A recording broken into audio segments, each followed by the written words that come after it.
Hello, and welcome to My VA Dayton, coming to you from Dayton, Ohio. This is the show where we talk to veterans in the Central Ohio region to share their stories and share what's happening at the Dayton VA. I'm Scott Leach, your host, with co-host Greg Tucker. Hello, we have with us today a veteran from the Dayton area, Chris Stanley, an Air Force veteran who leads the Fisher Nightingale Houses, Inc., a 501c3 nonprofit organization that supports the houses at both Wright Patterson Air Force Base and on the Dayton VA Medical Center campus. Great to have you with us today, Chris. Thanks for the opportunity to come. For those who may not know, the Fisher Houses offer physical and emotional support to servicemen and women, providing opportunity for military and veteran families to stay together, to support each other when a loved one is undergoing medical treatment. And we are fortunate to have two such houses in our area, one on the Dayton VA campus and the other being at Wright Pat Air Force Base. Before we get to know a little bit more about you, Chris, we are going to put you to the test. Okay.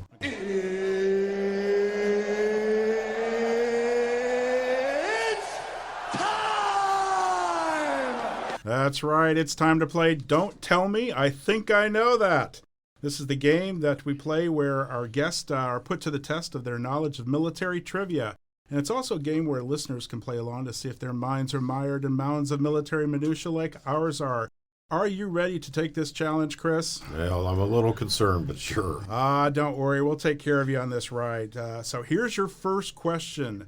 What famous aviator broke the sound barrier over the Mojave Desert at Edwards Air Force Base? Was it Chuck Norris, Chuck Yeager, Chuck Connors, or Chuck E. Cheese? Oh, those are interesting options, but I'll go with Chuck Yeager. You're right.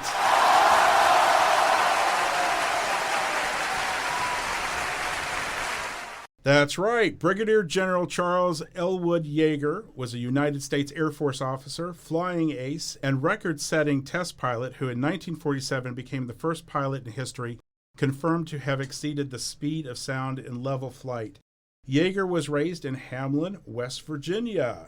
So here's your next question. What is the radio call name used for any U.S. Air Force plane carrying the president? Would it be the Eagle, the Hawk, Air Force Two, or Air Force One?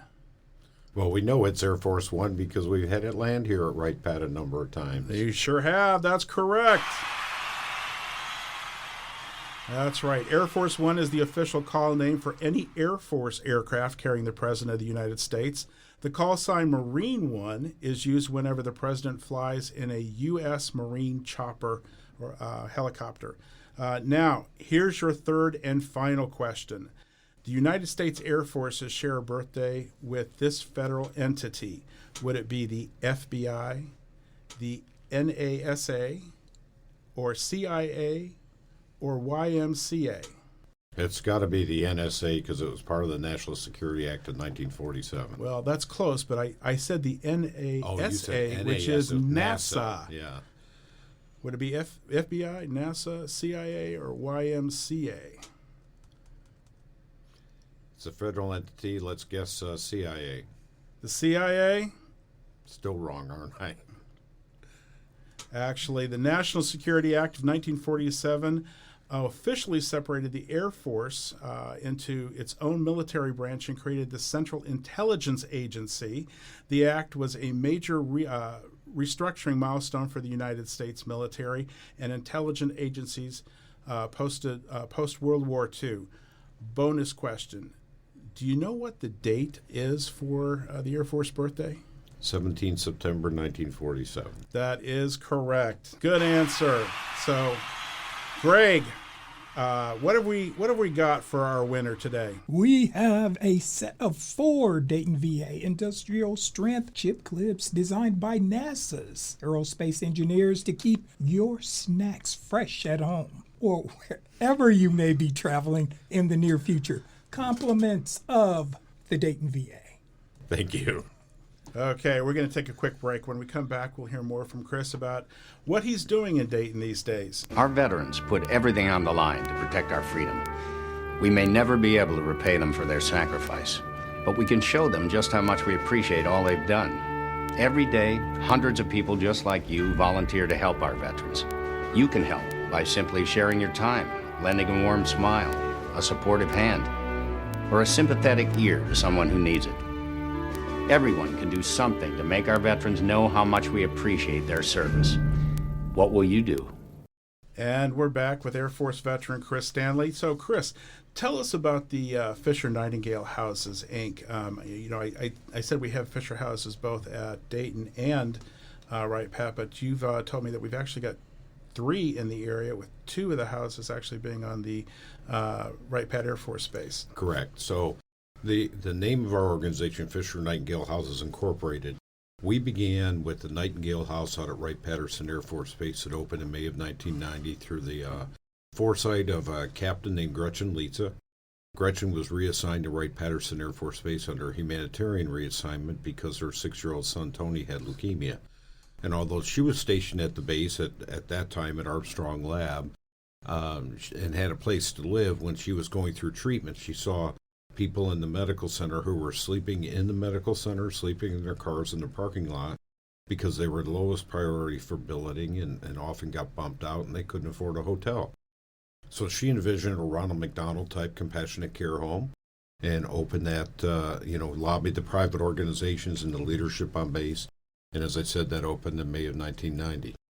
Well, later in 1990, the Fisher family was contacted by Pauline Trost. Her husband was the chief of naval operations, and she asked them if they would consider building a Ronald McDonald type compassionate care home at Bethesda Naval Medical Center. And the reason she reached out to them, their background, Zach and his family came to this country as immigrants. He and his brothers Zach Fisher. Right. He and his brothers left high school and actually started out as bricklayers in New York City. They actually opened their own firm, and they're now one of the largest construction firms and own about 6 million square feet of leasable space in Manhattan. So they're probably doing pretty well. But when World War II broke out, Zach tried to come into the Marines. But he was barred from the service due to an injury to his leg in a construction accident. He was very patriotic. Elizabeth, his wife, subsequent, to World War II, she was a Ziegfeld girl who went overseas with the USO and entertained the troops. No, during I've World never War II. heard that about them. Yeah. No, I never knew that about her. So they never had any kids. They were very patriotic and loved this country. And if you remember when the headquarters for the Marines was bombed in Beirut, Lebanon, we lost over 200 Marines in that incident. Well, Zach reached out and he sent a check for $10,000 to every family and a personal handwritten note he was sending on behalf of the grateful Americans. So we're talking over $2 million. Then a plane crashed in Gander, Newfoundland with over 200 troops from 101st Airborne that were coming back from a deployment to the Sinai Desert. He writes a check for $10,000 again to each family. Then the gun turrets explode on the USS Iowa, and we lose over 40 sailors in that incident, and he writes a check for $25,000 each family. So now he's about $5 million plus into this and says to his wife, maybe we should start a foundation. So when Pauline reached out to them and spoke to them about building the one in Bethesda, they actually said, we'll build 3, one for the Army, one for the Navy, one for the Air Force. You tell us where. We've got the construction background, we've got the engineers, the architects, and the money, and we will build it and donate it to the government. Well, what started as a request for one, there's now 92 Fisher houses in the network. And growing. There's 4 more under construction, and they'll break ground for at least 4 more next year. So we're getting ready to hit a milestone of over 100 houses in the Fisher House network. And their ultimate goal is to have a Fisher House at every military installation, correct? Every military installation that has a major medical center, and then the VA major medical centers, and the list is long for the VA. Well, we got our first Fisher House in in May of 1994, and so we operated that and the Nightingale House simultaneously. We ended up opening the second Fisher House on Wright Pat in April of 11. And so the Nightingale House was a converted base house. It was returned to the government and subsequently has been demolished. But we returned that to them in February of 11. And then, like I said, Fisher House 2 opened in April of 11. And then We opened the one on the historic VA campus in October of 2018. So Fisher houses, I tell people the Reader's Digest version is that we're just like a Ronald McDonald House, but we support the wounded, injured, and ill military men and women, veterans, and their families. And between our three here in the Dayton area, we have 37 suites. If you multiply that by 365 nights a year, that's 13,500 nights. And if you figure out what the average rate of a hotel is here in the area, we have the capability to save the guests over $2 million in hotel costs each year, but in a home environment, not in a hotel environment. Right. The facilities are absolutely phenomenal. Not just they're far more than just a hotel room. They're more welcoming. It's more like a home atmosphere. They are absolutely terrific. But tell us specifically who can use those facilities. Okay, so the houses support anybody who is receiving either inpatient or outpatient treatment at the Wright Medical Center or the Dayton VA Medical Center. For however long they're receiving that treatment, they stay with us, and there's no cost to stay. One of the things that's unique about the one on the Dayton VA campus, a couple things that are unique about it. First of all, in addition to the VA Medical Center, patients and their families, you have a large hospice facility on the campus. And so we support the families that are coming in to see their loved one that's in hospice. And they can stay also in the Fisher House with us. Another thing that's unique is, out at Wright Pat, we've got a commissary on the base, and you've got the Kroger's up on Dayton Yellow Springs, and you've got a Myers over on Colonel Glenn. Where you're at down on the VA campus, that's a food desert. Considered the west side of Dayton as a food desert. So I take $5,000 in Visa cards to the house manager every 4 or 5 weeks. She orders food through a program called SHIPT, S-H-I-P-T. And if you walk into the house, you talked about the kitchen, again, not like a hotel. There's a kitchen there that they can cook whatever they want. It is a home. Yeah. But there's 3 Sub-Zero refrigerators and 2 Sub-Zero freezers. A very nice home, by the way. Yes, a $7 million home. But you walk in, and 2 of the 3 refrigerators and both freezers are completely stocked with food. And then there's also food, non-perishables. And so the guests can go in and get whatever they want, whenever they want, whatever works for their schedule. If they want to get up and put on their pink fuzzy slippers and their bathrobe in the middle of the night and go get something to eat, they can do it. Hey, Chris, if I could ask you a question concerning if you can give us an example of a veteran or a family member who came to you seeking help, as far as from the Fisher House, what type of support, or can you give me a scenario where they receive support? Well, this VA supports 18 counties, and 17 in Ohio, 1 in Indiana. If you're receiving some kind of treatment, do you want to drive back and forth to Indiana every day? I don't. I would not want to get on 70 and drive back and forth to Indiana every day, or some other distant county. And so you're coming here to the medical center to receive, again, either inpatient or outpatient treatment, and you'd like your family to come along. We feel that the Fisher House Network, we feel that a family's love is good medicine. And if you talk to any medical professional, they'll tell you that having your family there to support you while you're going through whatever that medical situation is, but is actually very good for the recovery process. I think it would be, the term I would use, I think it's criminal if we have a veteran who, A, decides not to come and receive treatment because they don't know the house exists, but they don't want to be separated from their family, or B, they come and they stay in a local hotel, and they're paying that cost for a hotel off the campus. The closest hotel to the Dayton VA campus is either the UD Marriott or downtown Dayton. There's no hotels directly near the campus, and they're paying for that.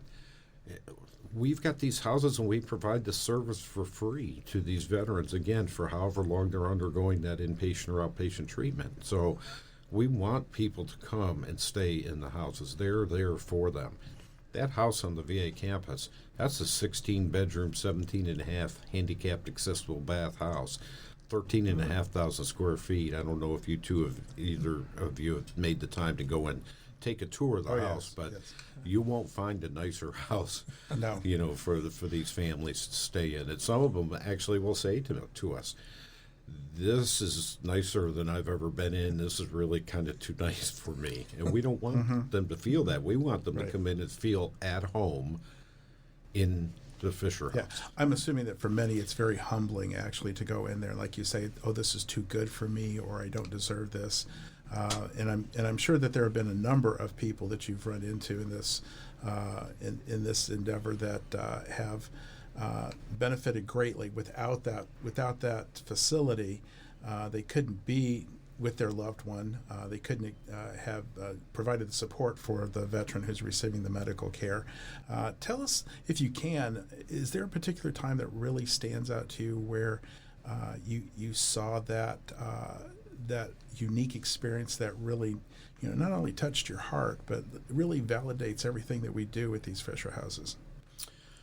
There's been a number. I've been around for a long time. I've been involved with the Fisher houses for about 28 years and been the executive director for over 20 years. And the house managers are the ones who see the families daily and that type of thing. I run the nonprofit that supports the houses, but I know of cases, and I tell people when I go out and speak, the average length of stay is about a week.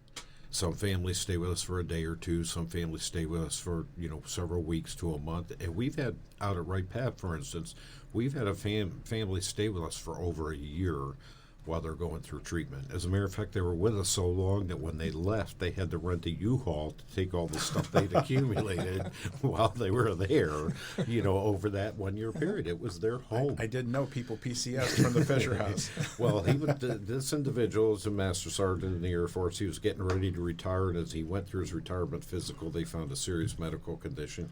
He was overseas.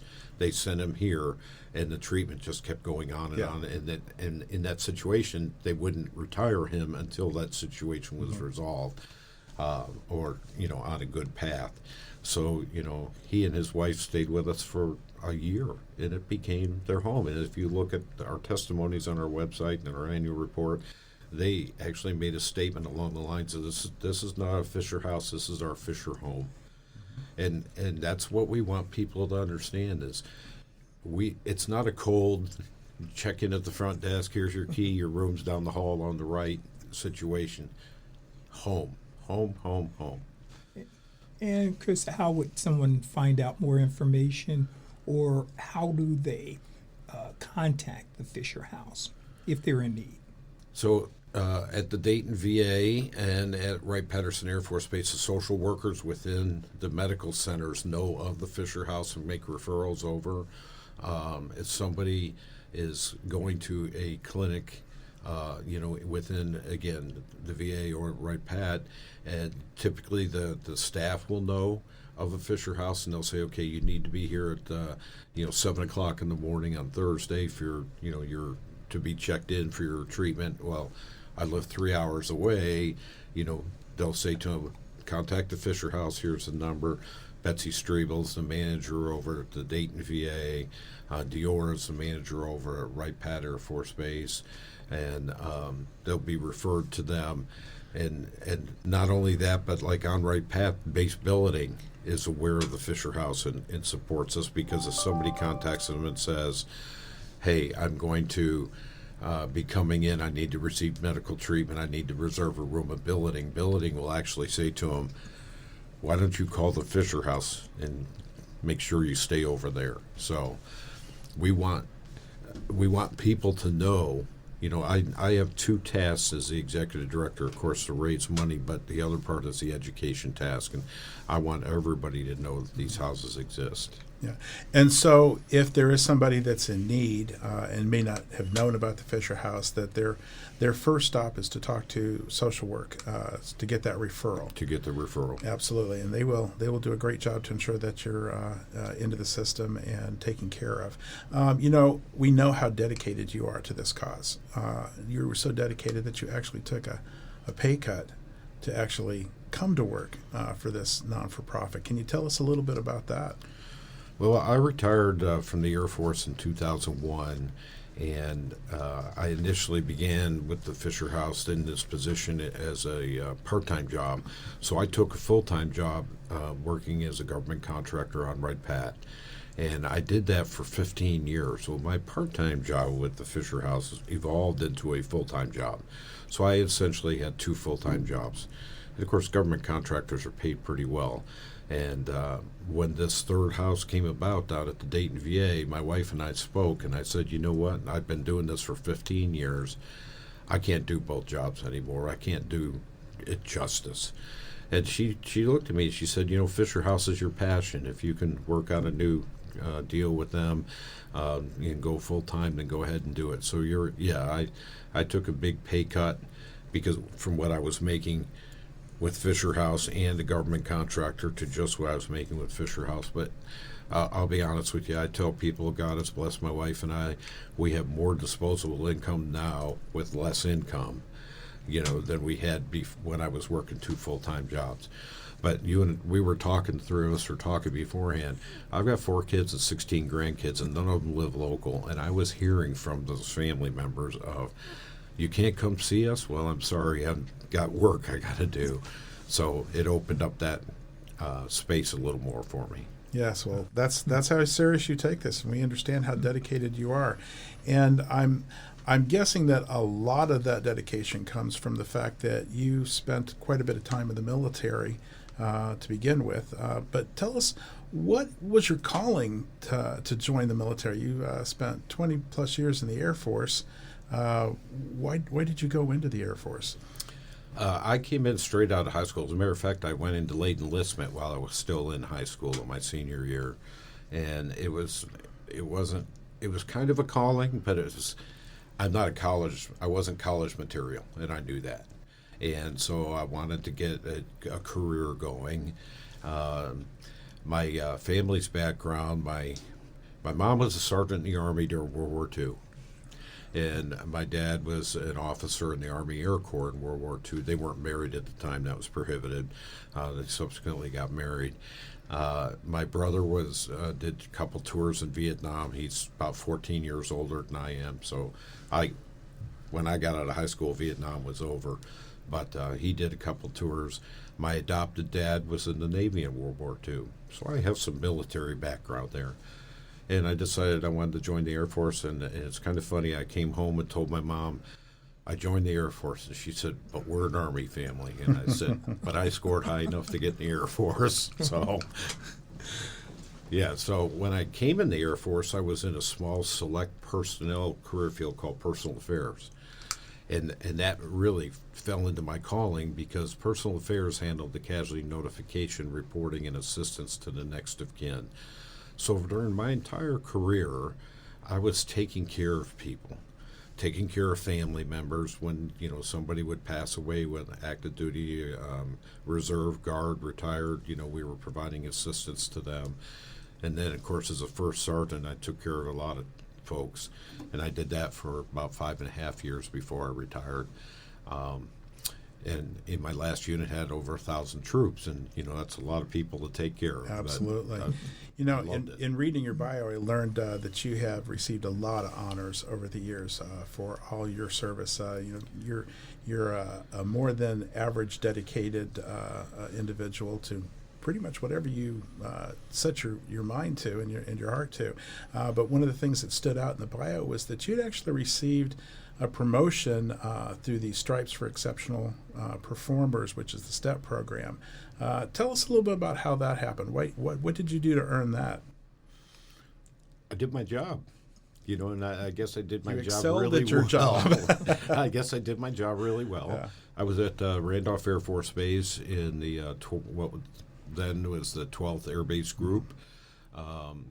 Worked in a building on the base. If you've ever been to Randolph, called the Taj Mahal, is the building. I was working there, but I got selected as the wing NCO of the year, and the wing commander had one on the spot step promotion to give out, and right. So, that's what people don't. A lot of people don't understand that step promotion is very rare. Commanders only give that out to exceptional performers, but they're only given one of those on-spot promotions. The rest of them you have to earn through the normal channels. So yeah, and so you spent 20 plus years in the Air Force.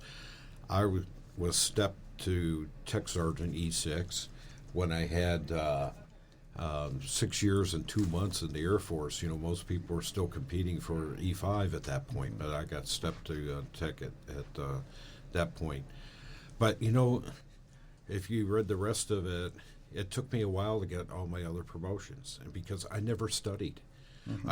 I was always doing what I wanted to do, which was taking care of people, being involved in organizations that were taking care of people.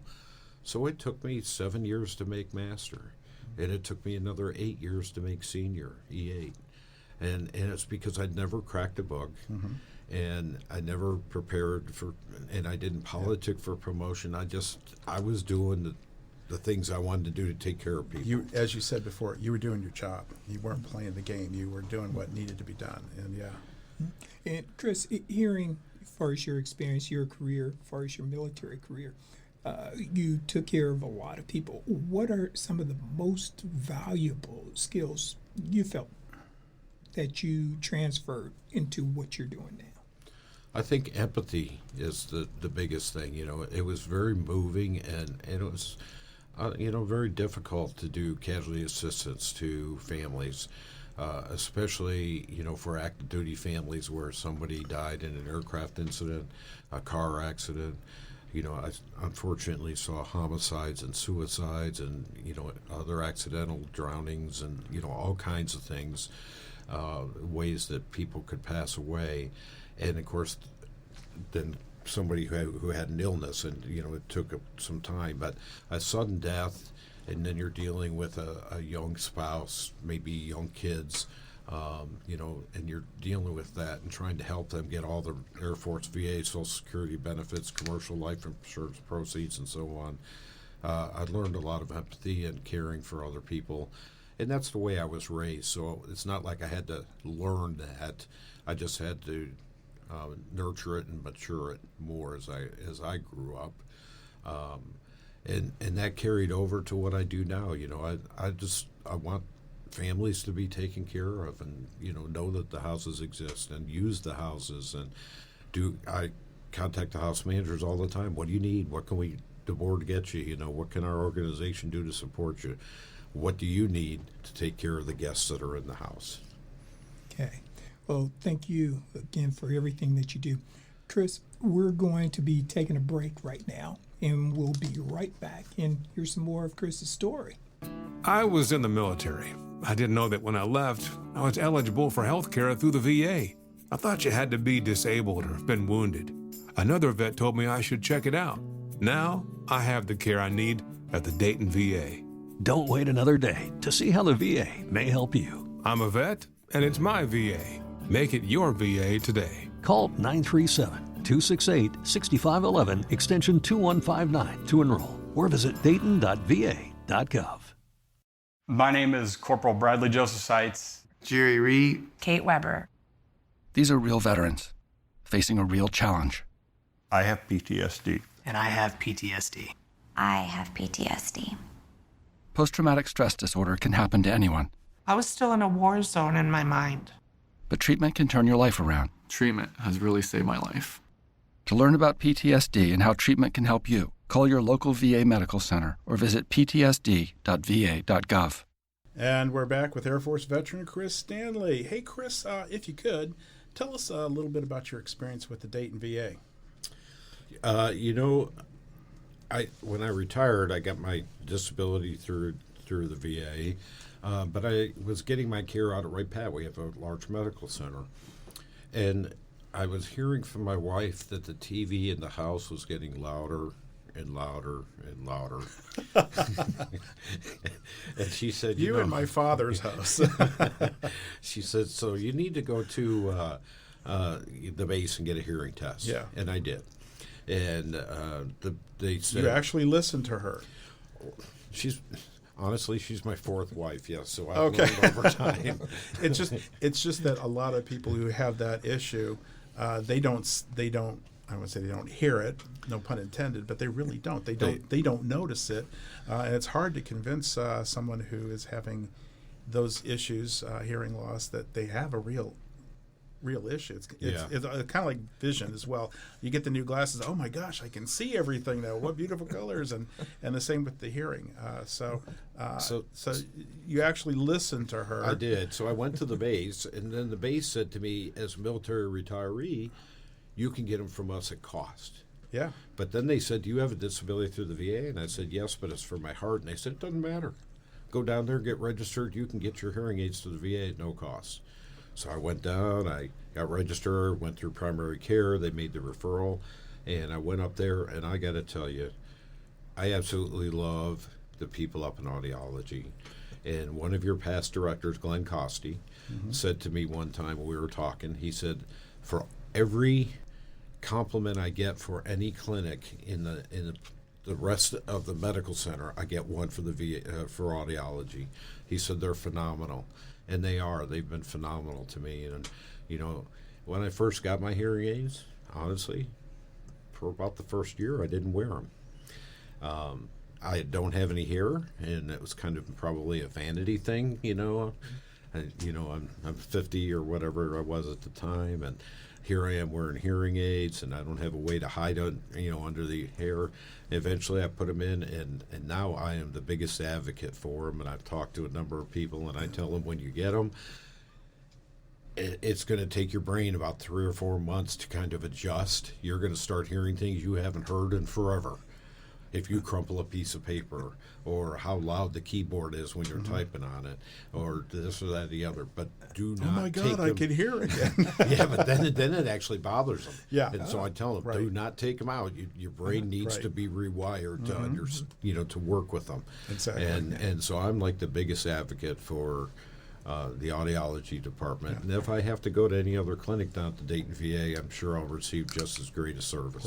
Right. Yeah, but you even had mentioned just before we started that you got your hearing aids in there, and they're actually connected to the phone, and how it's not just your basic hearing aids. These are state-of-the-art hearing aids that employ technology that you can actually hear the phone conversation. Actually, you want to hear something funnier? There's a device that's connected to my TV, and the TV is also Bluetoothed into my head. Nice. And it filters out my wife at the same time. So you used to listen to her, but you don't anymore. That's a selling point. Well, she has to raise her hand and get my attention when she wants me to pause the TV so she can talk to me. So that's kind of a selling point, because every time I tell people that, the guys, they're like, well, how do I get hearing aids? So what would you tell other veterans who don't know about it, from your experience? What would you tell? Bad news sells. If you watch the regular news at night, 58 minutes of the regular news or 28 minutes if it's a 30-minute show is going to be bad news. And then they'll put the one little fuzzy, feel-good piece at the very end. And people will tell you any bad experience they had at the VA, or they had a friend of a friend of a friend who had a bad experience, and that perpetuates. But the people need to understand there's a lot of good that goes on down there. I know, as we discussed before, your director, he and I were in the Air Force together. I know a number of other people there. Your staff is phenomenal. The support is phenomenal. Do not go down and experience it yourself, and then you'll see, instead of listening to the story of a friend of a friend of a friend, what we used to refer to as like old wives' tales, kind of thing that scares people off from going there. Well, I'm going to receive crummy service. No, you're not. Go down there and experience it. Well, thanks, Chris, for joining us today. It's great to hear all your stories. They've been fantastic, and we love to hear stories from veterans like you that are here in the Southwest Ohio region. Well, and I appreciate the opportunity to spread the news about the Fisher House and what we do. And it's great work that you do. We'll be right back. When I retired from the Air Force, I received my medical benefits for life through TRICARE. I didn't know I was also eligible for care through the VA, some of which I pay no copay for or an annual premium. Now I have options I didn't know I had before because of the Dayton VA. Don't wait another day to see how the VA may help you. I'm a vet, and it's my VA. Make it your VA today. Call 937-268-6511, extension 2159 to enroll, or visit dayton.va.gov. And we want to thank Air Force Veteran Chris Stanley once again for taking time to tell us his story and to share his experience with the Dayton VA Medical Center. I'm Brandon. It's my VA. Make it your VA. If you are caring for a veteran with serious illness or disabilities, the Dayton VA Medical Center can help you support them and take care of yourself. You may qualify for services like training, counseling, or respite care when you need a break. If the veteran you care for was injured post 9/11, you may be eligible for even more services, including a stipend to help with expenses, training, and medical coverage if you aren't already covered. For all caregivers, we can provide progressive needs planning to help manage degenerative conditions, match caregivers with services and benefits, connect caregivers with local resources and programs, and listen to caregivers when they are struggling. And listening may be the biggest help of all in a situation like this. Who else can you turn to when you are facing struggles with providing care for a loved one? Who else understands the special needs of an aging or disabled veteran? The professionals with the Caregiver Support Program do. They know what you're going through and where to find additional help. If you're a caregiver for a veteran, you can get support by contacting Erin Heyman, Supervisory Social Worker at the Dayton VA Medical Center. Her phone number is 937-268-6511, extension 2858. The Caregiver Support Line is also available if you need support outside of the Dayton healthcare region, have questions about caregiver support services nationwide, or just need someone to listen to right now.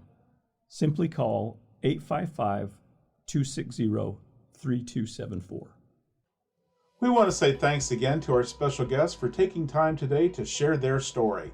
We truly enjoy hearing stories from veterans from across the region and learning more about how they found care through the Dayton VA Medical Center. And as always, we want to thank our listeners for joining us and remind them, if they are a veteran and not enrolled, to enroll with the Veterans Health Administration to receive health care benefits through the Dayton VA Medical Center. It's easy and it doesn't cost a thing. You just need to be a veteran.